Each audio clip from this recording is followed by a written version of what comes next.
Lines media Tamil உறவுகளுக்கு வணக்கம். இன்றைய அரசியல் களம் நிகழ்ச்சிக்கு தங்களை அன்புடன் வரவேற்கும். நான் வணக்கம். வணக்கம் சின்னம். தமிழ்நாட்டுல பெண்களுக்கு எப்பயுமே முன்னுரிமை, சொத்துல முன்னுரிமை, எல்லா இடத்துலயுமே பெண்களுக்கான ஒரு இடஒதுக்கீடு எல்லாமே இருக்கும். ஒரு ஸ்பெஷல் அட்டென்ஷன். முற்போக்கான மாநிலம். இல்லைன்னா நேத்து ஒரு வீடியோ ஒண்ணு பார்த்தேன். பஸ்ல ஒரு பெரியவர் உட்கார்ந்துருக்காரு. பக்கத்துல ஒரு இளம் பெண் நீங்க எழுந்துறீங்க, இது என்னுடைய உரிமை, இங்க உட்காரக்கூடாது அப்படின்னு சொல்லி சண்டை. இது லேடி சீட்டு தானே சொல்லுங்க, இது லேடி சீட்டா இல்லையா? இங்க பாரு, எங்க லேடி சீட்டு தானே போட்டிருக்கு. இதுல பக்கத்துல உட்காருன்றீங்க என்ன பார்த்து. அவரும் கடைசி வரைக்கும் போராடி அந்த சீட்டை கொடுக்கவும் இல்லை. இது சோசியல் மீடியால இப்ப டிபேட் ஆயிருக்கு. ஏங்க இப்படி நீங்க உட்காரீங்க, நாங்க கேட்கறோமா அப்படின்னு இவங்க ஆண்கள் தரப்புல கேட்டிருக்காங்க. பெண்கள் இப்படி உட்காடுறாங்க. கடைசியா அவங்க சொன்ன வார்த்தைகள் நிறைய இருக்கு. நம்ம இதை பத்தி முன்னாடி பேசுவோம். பொதுவா அவர் அங்க உட்கார்ந்ததை நீங்க எப்படி நான் பாக்குறீங்க? இல்ல, பொதுவாக நம்ம பேருந்துகள்ல பாத்தீங்கன்னா பெண்களுக்குன்னு தனி இருக்கை இருக்கும், ஆண்களுக்குன்னு தனியா கிடையாது. முதியவர்களுக்கு, மாற்றுத்திறனாளிகளுக்குன்னு இருக்கும். இதா இருக்கும். மற்றபடி இருக்கிற எல்லா இதுவும் பொதுவான இருக்கை. அந்த பொதுவான இருக்கையில ஆண்கள் பெண்கள் எல்லாருமே உட்காருவாங்க. அது ஒண்ணும் இல்லை. இப்ப இந்த விவகாரத்துல எடுத்துக்கிட்டீங்கன்னா, அவரு ஒரு வயதானவர். அந்த வயதானவர் உட்கார்ந்துருக்காரு. அவருக்கு இயல்பாகவே ஒரு முன்னுரிமை உண்டு. இப்போ முதியோருக்கான இருக்கையில வேற யாரும் உட்கார்ந்துருக்காங்களான்னு தெரியல. இவரு அந்த இடத்துல உட்கார்ந்துருக்காரு. இந்த அம்மா வர்றாங்க, பக்கத்துல இன்னொரு இருக்கை காலியா இருக்கு, அதுல உட்காரலாம். இப்ப மொத்த இருக்கையுமே ஃபுல்லா இருக்கு, ஒரே ஒரு இருக்கை மட்டும் காலியா இருக்கு அப்படின்னா அந்த பெண் தயங்காம போய் அந்த ஆண் உட்கார்ந்துருந்தாலும் சரி உட்காருவாங்க. பொதுவா நீங்க பாத்துருப்பீங்க, ரயில்ல, பேருந்துகள் எல்லா இடத்துலயுமே பாத்தீங்கன்னா பொதுவான இருக்கைகள்ல பெண்கள் வந்தாவே ஆண்கள் நிறைய பேர் எந்திரிச்சிருவாங்க. அது நிறைய விஷயங்கள். இப்போ முன்னாடி 90கள் 90s கிட்ஸ்கள்கிட்ட இருந்த பண்புகள் இன்னைக்கு ஜென்சி கிட்ஸ்கள்கிட்ட இல்ல. முன்னாடி இப்போ எங்களுக்கு சொல்லி கொடுத்தது, உங்களுக்கு நமக்கு எல்லாத்துக்கும் சொல்லி கொடுத்தது, இப்போ பெண்கள் வந்தாங்கன்னா எந்திரிச்சு இருக்க இடம் கொடுக்கணும், கர்ப்பிணிகள் வந்தாங்கன்னா எந்திரிச்சு இடம் கொடுக்கணும், சாலையில பார்வையற்றவர்கள் கடக்கிறதுக்கு தடுமாறி நிற்கும் போது கடக்க கொடுக்கணும், முதியவர்கள் வந்தா எந்திரிச்சு இருக்கை கொடுக்கணும், நம்மளால சமாளிக்க முடியும். நம்மளாம் எனக்கு இது ஒரு 5-6 என்னவோ படிக்கும் போதுல இருந்து என் தந்தைகிட்ட இருந்து இது கத்துக்கிட்டது. நான் எப்பவும் ரயில் பயணத்துல இருந்தாலும் சரி, மின்சார பயணத்துல தான் எந்திரிச்சு அவங்களுக்கு உட்காருங்க அப்படிங்குவாங்க. இதுக்காக சில பேர் பாராட்டுவாங்க, பரவாயில்லப்பா அப்படின்னு சொல்லும் போது நமக்கு அந்த சின்ன வயதுல அது ஒரு மகிழ்ச்சியை கொடுக்கும். அப்ப நம்ம இத மாதிரி இன்னும் நிறைய செய்யணும், உதவணும் அப்படிங்கிறது ஒரு தன்னியல்பாக வரக்கூடிய ஒரு பண்பு. இன்றைய தலைமுறைக்கு இந்த கதைகள், நீதி கதைகள், பஞ்சதந்திர கதைகள் வாசிப்பு தளம்லாம் மொத்தமா சோழி முடிஞ்சு போச்சா? அதனால இவர்களுக்கு அந்த சிந்தனைகளே இல்லை. நீங்க பேருந்துகள்ல, இந்த ரயில் பயணங்கள்ல ஒரு இருக்கை, உங்களுடைய இருக்கை அந்த நீ புக் பண்ணிட்டனால அந்த ரயிலே உனக்கு சொந்தங்கிற நிலைமையில இருப்பான். ஒருத்தவங்க வந்திருப்பாங்க, ஒரு பாட்டி வந்திருப்பாங்க, இப்ப என்னால மேலே ஏற முடியாது அப்படின்னா, இப்ப ஆண்கள் கூட எனக்கு தெரிஞ்சு நான் கொடுக்கறத பார்த்துருப்பேன். பெண்கள் அசைஞ்சே கொடுக்க மாட்டாங்க, இல்ல இல்ல அப்படின்ட்டு. உங்க படுக்கிறதுக்கு வசதியாக ஜன்னல் ஓர இருக்கை கேட்கலாம், லோவர் பர்த் கேட்பாங்க. இவங்களால மேலே மிடில் பர்த்ல படுக்கலாம், அப்பர் பர்த்ல படுக்கக்கூடியவங்களா இருப்பாங்க.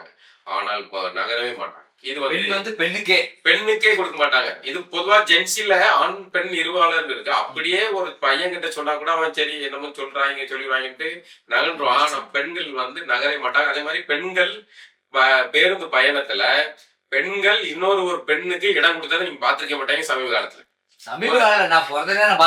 இல்ல, ஒரு வயதான பெண்மணி வர்றாங்க, இல்ல ஒரு ஐடி வேலைக்கு போற பெண்கள் உட்கார்ந்து இருக்காங்க வைங்களேன், எந்திரிச்சு உட்காருங்கம்மா அப்படின்னு கொடுத்ததை நீங்க சமீபத்துல பாத்திருக்கவே முடியாது.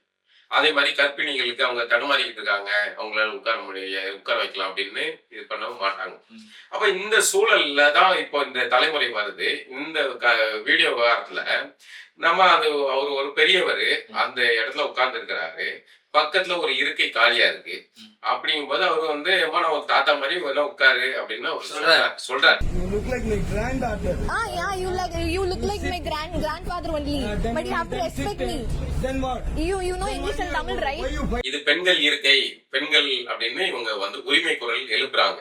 பொதுவா பெண்களுக்குன்னு ஒரு 4 சீட்டு இந்த மாதிரி ஒதுக்குறாங்க. அந்த 4 சீட்டு காலியா இருந்தா இது முன்னாடியே சொல்லியிருப்பேன். இது ஏன் நீங்க சொன்னீங்களா பெண்கள் சீட்டுன்னு சொன்னீங்களே, இது முன்னாடி ஒரு 15 வருஷத்துக்கு முன்னாடி ஆண்கள் பெண்கள் எங்க வேணாலும் கலப்படமா உட்காருவாங்க.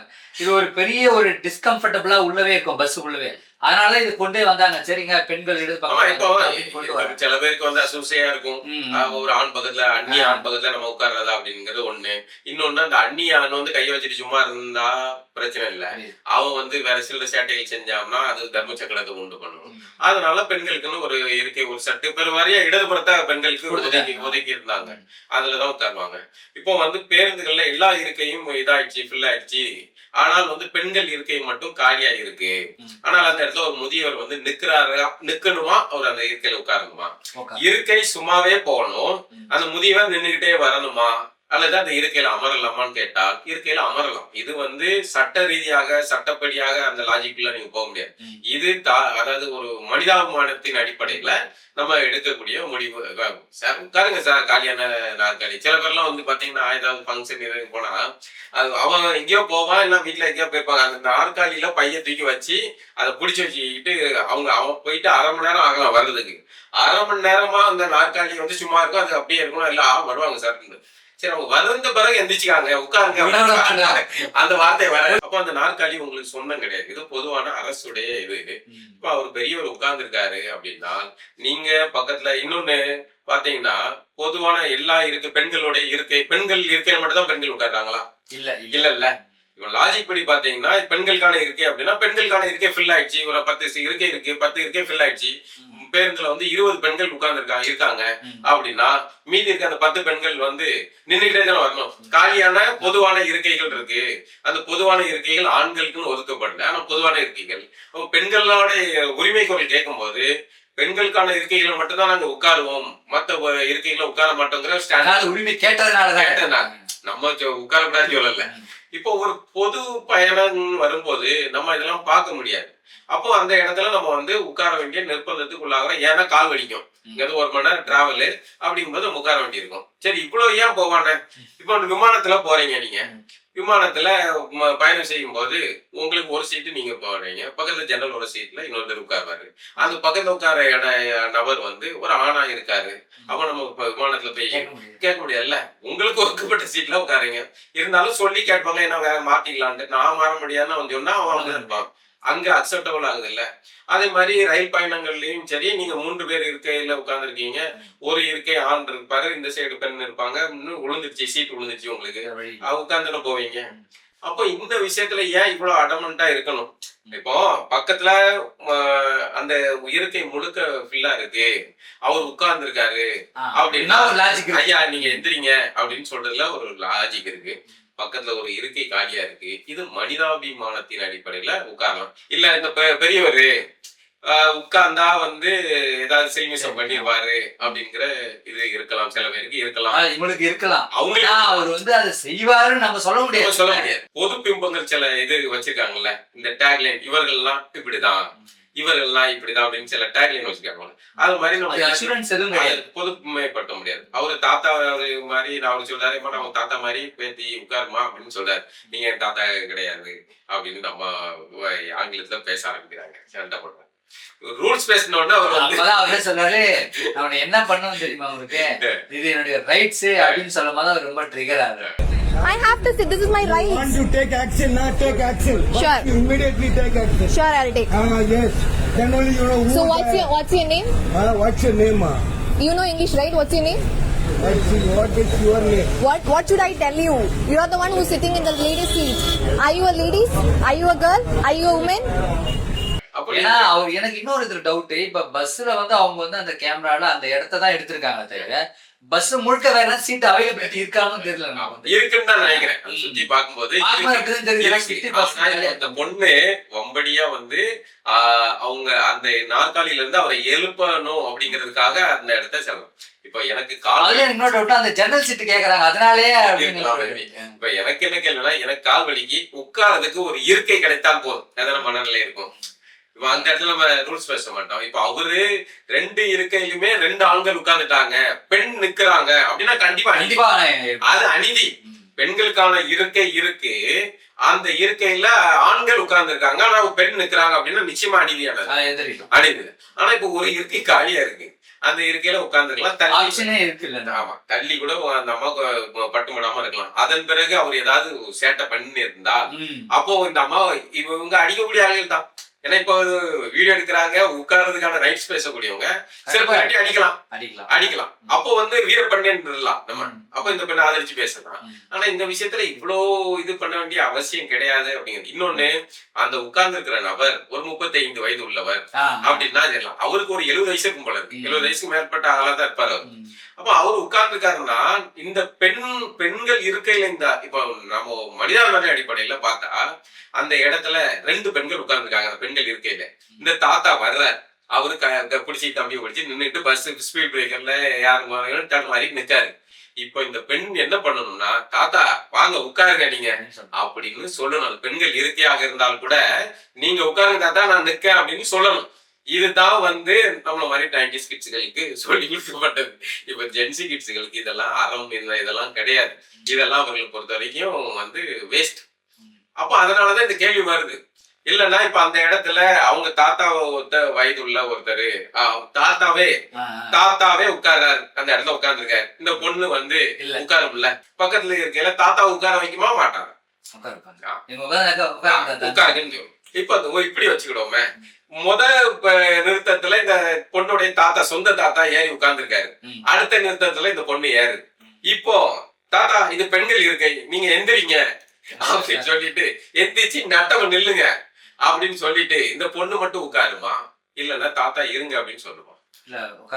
இதெல்லாம் மனிதாபிமான அடிப்படை. அப்ப ஏன் இவ்வளவு வரட்டுத்தனமா நம்ம வந்து பேசணும்? பெண்ணியம் இதுல நிறைய சமூக ஊடகத்துல இந்த மாதிரியான ஒரு சில வீடியோ எல்லாம் பாக்குறாங்க. இந்த மாதிரி நடக்குது அப்படின்னு நமக்கும் ஒரு அபியூசஸ் நடத்துறதுக்கான வாய்ப்பு இருக்குன்னு சொல்லிட்டு ஒரு முன்னெச்சரிக்கையின் அடிப்படையில அவங்க இதை செய்திருக்கலாம். நிச்சயமா அதுல ஒரு தவறு கிடையாது. நான் பாத்தீங்கன்னா பெருவாரியா இந்த இளம் ஒரு 30 வயது உட்பட்ட இளைஞர்கள் வந்து இந்த பேருந்துகள்ல பெண்களை உரசுறது வைக்கிறது செய்யறது கிடையாது. அவன் செஞ்சான்னா சுத்தி எல்லாரும் போட்டு வெளுத்துருவானுங்கிற அச்சம் காரணங்க செய்யறது கிடையாது. ஆனால் இந்த ஒரு 40 கடந்த 50 கடந்த 60 இந்த வயது ஒட்டவர்கள் இந்த உரசுறது, பின்னாடி நின்று உரசுறது, சீன்றது, அப்படி அது வந்து என்னன்னா அவர்களுக்கு வயது அவர்களுக்கு ஒரு பாதுகாப்பு நியாயமா அப்படின்னு செய்யறது நடக்குது. அது நம்மளும் பாக்குறோம். அதெல்லாம் உண்மைதான். அந்த அடிப்படையில இந்த பொண்ணு ஒரு அச்சம் காரணமாக கூட அதை வந்து இல்ல. ஆனா என்ன இதுல என்ன இப்ப நிறைய பேர் என்ன சொல்றாங்க, இல்லங்க நம்ம அந்த மாதிரியான ஒரு பார்வை இருக்கலாம், தவறு கிடையாது. ஆனா நடக்கிறதுக்கு முன்னாடியே நம்ம அவர் மேல அந்த பார்வை வைக்க இப்படிதான் அப்படின்னு சொல்ல முடியாது. இல்ல அந்த ஆளு செஞ்சிருந்தாருன்னா நம்ம அடிக்கலாம், அது செய்யலாம். ஆனா இந்த மனநிலை உண்மையிலே மாற வேண்டியது. இதோட இன்னும் நிறைய இதெல்லாம் இருக்கு. ஒரு குழந்தைகளை, ஒரு வயது குழந்தைகளை ஒரு காணொலி கூட பார்த்தேன். ஒருத்தர் வந்து ஒரு இதே கரெக்ட் இதே மாதிரி ஒரு பெரியவர் எந்த ஊர்ல நடந்தது தெரியல, மலேசியாவோ சிங்கப்பூர் தெரியல. அவர் ஹோட்டல்ல உணவகத்துல இருந்து நடந்து போறாரு. ஒரு குழந்தை அவரை பார்த்து சிரிக்குது. அதனால போற போக்குல அந்த குழந்தை தலையில ஆசீர்வாதம் மாதிரி தட்டி இப்படி பண்ணிட்டு தடை கொடுத்து போறாருங்க. இப்ப பெண்ணு பார்த்துட்டு அவங்க மனைவி வந்து ஏதோ சத்தம் போடுறாங்க. அவங்க கணவர் வந்து அவரை தள்ளி விடுறாருங்க. தொட்டு ஆசீர்வாதம் பண்ணிட்டு தடவை கொடுத்துட்டு செல்லமான குழந்தைகள தடவை. வெளிநாட்டுல வந்து புகைப்படம் எடுக்க கூடாது அப்படின்னு ஒரு ரூல்ஸ் இருக்கா? அப்படிலாம் இல்ல. இப்போ நிறைய இந்த குழந்தைகளிடம் தவறா நடக்கிறதெல்லாம் நடக்குதுதாங்க. ஆனா வந்து ஒரு நானும் வந்து இந்த குழந்தைகள் பார்த்தாலும் வந்து அவங்க கை காட்டுறது, நம்ம பைக் ஓட்டிக்கிட்டு இருப்போம், அது முன்னாடி பைக்ல இருந்து அது சிரிக்கும். கை காட்டுறதெல்லாம் இயல்பானது. காலம் முடிஞ்சிச்சுன்னா அந்த இது ஒரு அன்பை வெளிப்படுத்துறதா. ஆனா இந்த 3 வயசு குழந்தை கூட்டு போய் பாலியல் வன்முறை பண்ணக்கூடிய சைக்கோக்களும் நம்மளை சுத்தி இருக்கத்தான் செய்யறோம். அதனால நம்ம குழந்தைகளை எச்சரிக்கையா வைக்கிறது, பெண் பிள்ளைகளை வந்து எச்சரிக்கையா வைக்கிறத விட ஆண் பிள்ளைகளை எச்சரிக்கையா வைக்க முடியாது, ரொம்ப முக்கியம். அதை பத்தி பேசுறதே இல்லை. பெண்கள் பாலியல் ரீதியாக சீண்டப்படுறது வந்து வெளியே உரையாடலா நடக்குது. ஆண் குழந்தைகள் சீண்டப்படுறது நடக்கிறதே இல்ல. அது வெளியே சொன்னா அவங்கள சிரிச்சிருவாங்க. அத சொன்னா என்னடா நீ வந்து சொல்றதே இல்ல. ஆண்கள் பெண்கள் பேருந்துல எவ்வளவு சீட்டம் பண்றாங்களோ அதே மாதிரி ஆண்கள் சீட்டப்படுறாங்க. இப்பதான் பைக் ரேபிடோ பைக்ல எல்லாம் அந்த சீட்டல் ரொம்ப இருக்கு. எவ்வளவு மாதிரி கதறாங்க போறது. இந்த மாதிரியான சுத்தி நடக்கிறதை கடந்து நம்ம பரஸ்பரம் மனித வாழ்க்கையில எல்லாரும் ஒருத்தருக்கு ஒருத்தர் நம்பிக்கையில தான் பயணிக்கிறோம். சாலையில போறோம், எவ்வளவு ஒருத்தர் காரை வந்து இடிச்சு கொண்டுவான்னு நினைச்சா நீங்க பயணிக்கவே முடியாது. எதிரில இருக்க மனிதர்கள்கிட்ட வந்து அவன் நல்லவன் நினைச்சுதான் நம்ம எல்லாருமே பயணிக்கிறோம். திடீர்னு அதுலயே நல்லவனுக்கு நடுவில் ஒருத்தன் வந்து செய்யற பிடிச்சிட்டு இழுத்துட்டு போறவன்னு இருக்கதான் செய்யறான். ஆனால் நீங்க எல்லாரையும் அச்சத்தோட பாத்தீங்கன்னா வாழவே முடியாது. அதுக்கு நடுவுல பயணம் செஞ்சுதான் ஆகணும். ஆக வந்து சில விஷயங்கள் ரூல்ஸ்க்கு அப்பாற்பட்டது. ஒரு பெண்களுக்கான இருக்கை அப்படின்னா அந்த இடத்துல இப்ப முதியோருக்கான இருக்கை, ஆனா ஒரு மாற்றுத்திறனாளி வர்றாரு அப்படின்னா மாற்றுத்திறனாளியே உட்காரு. இல்ல மாற்றுத்திறனாளி இருக்கை காலியா இருக்கு, மாற்றுத்திறனாளி வரல, ஒரு முதியவர் வந்து ஏறாரு, அவரு நிக்க முடியல, உட்காருங்க ஐயா அப்படின்னா சொல்றேன். இதுதான் வந்து இதானது. இத வந்து புரிதல் வந்து வயது பக்குவம் அது வந்து சமூகத்தை புரிஞ்சுக்கிட்டதும் அவசியமானது. இப்போ இந்த வீடியோவில் கூட நீங்க கடைசியா பாத்தீங்கன்னா அவங்க தன்னிலை விளக்கமா அந்த வீடியோ கொடுத்து விளக்கம் கொடுக்குறாங்க. அதுல அவங்க என்ன பண்றாங்கன்னா, அவங்க வந்து அவங்க எதாவது பண்ணி சொல்றாங்கன்னு தெரியாது. நான் எந்த விக்டிம்காலும் நான் பேச வரல. அந்த ஆண் வந்து குடிச்சிருக்காரு அப்படின்றத அவங்க பதிவு பண்றாங்க. அவர் குடிச்சிருக்காரா குடிக்கலையா அப்படின்றது ரெண்டாவது விஷயம். அதை டெஸ்ட் பண்றது அதெல்லாம் நம்மளுக்கு தேவையில்லாத விஷயம், நமக்கு தெரியல. ஆனா நம்மளே இவ்வளவு ஒரு அசம்ஷனுக்கு எப்படி வர முடியும், இதனாலதான் அவர் பண்ணுவாரு அப்படின்றத நம்ம என்னன்னா உங்களுக்கு நம்ம சொன்ன உடனே எந்திரிக்கல அப்படிங்கிற ஈகோ உங்க கிளர்ச்சி ஆகுது. அப்போ அதன்படி அப்போ பாரு நான் என்ன பண்ணேன், இந்த மனநிலை வந்து பல நேரம் இதுக்கு முன்னாடி பல சம்பவம் நடந்திருக்கு. டெல்லியில பஞ்சாப்ல நிறைய நடந்திருக்கு. ஒரு 2 பிள்ளைங்க இதே இதுதான் மாதிரிதான் 2 பொண்ணுங்க உட்கார்ந்துருக்காங்க. யாரோ ஒரு வயதானவருக்கு வந்து ஏமா நீங்க எந்திரிங்கம்மா ஒரு பெரியவங்க இருக்காங்க அப்படின்னு ஒரு பையன் சொல்லிட்டாங்க. அந்த பையனை 2 பிள்ளைகளும் போட்டு அடிச்சு அந்த பிள்ளைகளுக்கு எல்லாம் வந்து சோசியல் மீடியா முழுக்க அந்த பிள்ளைகள் வீடியோ போட்டு சோசியல் மீடியா முழுக்க வீரப்பெண்கள் அப்படின்னு சிங்கப்பெண் ரேஞ்சுக்கு அவங்க எல்லாம் ரைட்டாப்லாம் எழுதி முடிச்சு கடைசியில 2 அவன் ராணுவத்துக்கு செலக்ட் பண்ண வேண்டிய பையன் நினைக்கிறேன். 2 ஆண்டுகளோ 3 ஆண்டுகள் விசாரணைக்கு அப்புறம் அந்த பெண்கள் வந்து பொய்யா புகார் கொடுத்து மற்றவங்க பேருந்துல இருந்தவங்க எல்லாம் விசாரிச்சதுல அவன் இருக்கை கொடுங்கம்மான்னு சொன்னா கொஞ்சம் வயசானவங்க தடுமாறாங்க இருக்கை கொடுங்கன்னு சொன்னதுக்கு இந்த பெண்ணுங்க வந்து இந்த மாதிரி பண்ணி வீடியோ எடுத்து சோசியல் மீடியாவில் போட்டு அவன் வாழ்க்கையே சாதிச்சிட்டான். அவன் வீடு குடும்பத்துக்காரங்க எல்லாரும் அவமானப்பட்டு இவன் அந்த பையன் சூசைட் பண்ணிருந்தான்னு என்ன ஆகுது. அப்போ இந்த பெண்கிற ஆயுதம் பெண் விக்டிம் தான், பாதிக்கப்படுறாங்க தான். அதே சமயம் அந்த பெண்ணுங்கிற ஆயுதத்தை வச்சு பல பேர் வாழ்க்கையும் வந்து பாதிப்புக்குள்ளாகிறது நடக்கிறதுங்கிறது உண்மைதான், நடக்கதான் செய்யுது. இதே மாதிரி ஒரு பையன் வந்து பைக்ல போறான், ஓவர்டேக் பண்ணிட்டு வந்த ஒரு பொண்ணு வந்து அதை செல்ஃபி எடுத்து வச்சுட்டு வீடியோ எடுத்து வச்சு அதை ஃபேஸ்புக்ல போட்டு அந்த பையன் வாழ்க்கை இப்படி நிறைய சம்பவங்கள் நடக்குது. அதனால எந்த விஷயத்திலயும் வந்து சோசியல் மீடியால ஒண்ணு வந்த உடனே சிங்கப்பண்டைன்னு நாக்குல நரப்பும் பூச்சியை ஓட விட்டு இது பண்றதுக்கு பதிலா பொறுமையாக அதை விசாரிச்சு பார்க்கணும். அதே மாதிரி இன்றைய தலைமுறைக்கும் சில பண்புகள் அவசியமானது, சமூக புரிதல் அவசியமானது. ஒருத்தங்க வயதானவர்கள் வந்தால் எந்திரித்து உட்கார்ந்து இடம் கொடுக்கிறதும் இப்படி அந்த பொண்ணு அந்த இடத்துல உட்கார்ந்து இருந்தா கூட தாத்தா உட்காருங்கன்னு அந்த பொண்ணு சொல்லிருக்கும், அந்த பொண்ணு உயர்ந்திருக்கும். ஆனால் உட்கார்ந்து இருக்கிற ஒரு வயதானவரை எந்திரிங்க பெண்களுக்கான இருக்கை அப்படின்னு சொல்றது. சரி, பெண்களுக்கான இருக்கை, ஒரு ஆண் முடியாத ஒரு ஆண் உட்கார்ந்துருக்காரு, என்ன சார் தப்பு? நம்ம இதை விட்டுருவோம், சட்டை இதெல்லாம் விட்டுருவோம். இந்த அடிப்படையில் கேட்போம். ஒரு வயது முடியாத ஒருத்தர் அப்படி அவர் எந்திரிச்சிட்டா கூட நான் சந்தேகம் சொல்றேன், எந்திரிச்சிட்டாரும் இன்னொரு சீட்டு காலியா இருக்குல்ல அதுல உட்காரக்கூடாதுன்னு சொல்றது யாருன்னு கேக்குறேன். அந்த காலியா இருக்கையில இன்னொரு பெண் வந்து உட்கார்ற வரைக்கும் அந்த காலியா இருக்கணும். நீ நின்னுட்டே வா, அது எப்படி இருக்க முடியுது? அப்போ வந்து அது மனிதாபிமானமே இல்லையே. ஒரு காலியா கூட ஒரு இருக்கே போகலாம், ஆனா அந்த இடத்துல வேற ஒருத்தர் உட்காரக்கூடாதுங்கிறது எந்த வகையில இதா இருக்கும். அதையே லாஜிக் இவர்கள் இருக்காங்களா, பெண்கள் இருக்காங்களா, எல்லாம் இருக்கே நிறைஞ்சிட்டு ஒரு பேருந்துல ஒரு பயணி இறங்குறாரு, பக்கத்துல ஆண் இருக்காங்க, அந்த ஆணை சமாளிச்சுட்டு உட்கார்றாங்கல்ல. அப்போ ஆணுடைய இருக்கை, அது ஆண் இருக்கைன்னு சொல்லல, பொது இருக்கை. ஆனா அந்த ஆண் பக்கத்துல உட்கார்றதுக்கான அப்போ பெண்கள் இருக்கே ஃபுல்லா இருக்கு, இந்த பொது இருக்கையில வந்து ஒரு சீட்டு காலியா இருக்கு, ஆனா பக்கத்துல ஆண் இருக்காங்க, அப்போ உட்கார்றாங்களா பெண்கள். இந்த பெண்ணும் நிக்காது இருக்கும் போது ஒரு ஆண்கள் உட்கார இருக்கையில ஒண்ணு காலியானதான் ஒரு ஆண் உட்காரவே முடியும். இல்லனால ஃப்ரண்ட்ல இருந்து பேக் வரைக்கும் வந்து உட்காருவாங்க. சரி, அது முன்னுரிமை நம்ம கொடுக்கறதுல தவறு இல்ல. ஆனால் காலியா இருக்கிற இருக்கையை கூட வந்து உட்காரக்கூடாது அப்படின்னு சொல்றதுங்கிறது ஒரு மாதிரியான தவறான மனநிலை. மீண்டும் ஒரு நிகழ்ச்சி சந்திப்போம்னா. நன்றி.